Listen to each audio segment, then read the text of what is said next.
Biografi Ki Hajar Dewantara.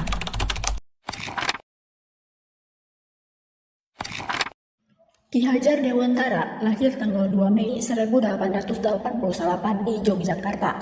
Nyaeta hiji tokoh atikan pajuang kemerdekaan jeung nu ngadegeun taman siswa, hiji lembaga atikan anu fokus kana pamekaran pendidikan nasional di Indonesia. Anjeunna dipikawanoh minangka Bapak Pendidikan Nasional Indonesia. Ki Hajar Dewantara teh lahir dina lingkungan kulawarga Menak di Yogyakarta.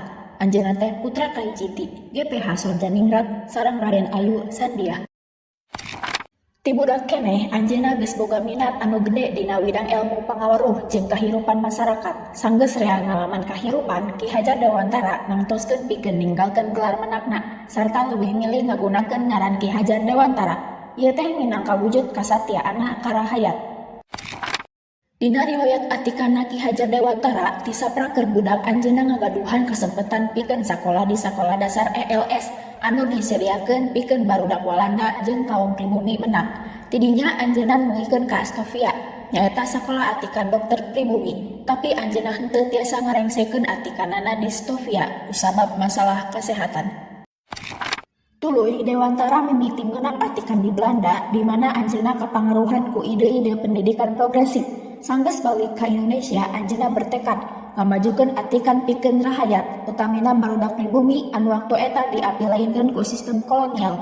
Dina taun 1822, anjeunna ngadegeun taman siswa anu leuwih mentingkeun ajen-ajen kabudayaan lokal jeung atikan karakter. Palasifah ing ngarso Sungtulodo ing Madjo Mangunkarso Tuturi Handayani negaskeun yen peran pamimpin salaku tuladeun dukungan di tengah jeung dorongan ti tukang.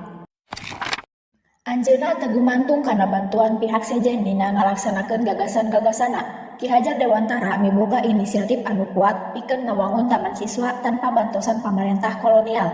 Anjeunna ngalaksanakeun perjuangan dina widang atikan kalawan kasabaran sareng tepegat harepan. Sanajan aya rupa-rupa halangan, Ki Hajar Dewantara tetep tukuh dina prinsipna pikeun ngamajukeun atikan di tanah air. Salian ti eta, Dewantara aktif dina gerakan kamerdekaan ngadegeun organisasi-organisasi sapertos Partai Indonesia. Anjeunna oge ilunium dina usaha pikeun ngaronjatkeun kasadaran ngeunaan hak-hak pendidikan jeung sosial pikeun rahayat.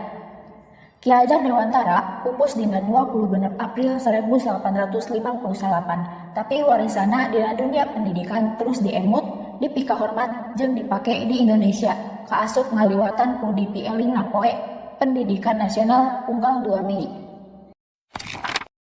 Sakitu anu kapihatur, hatur nuhun.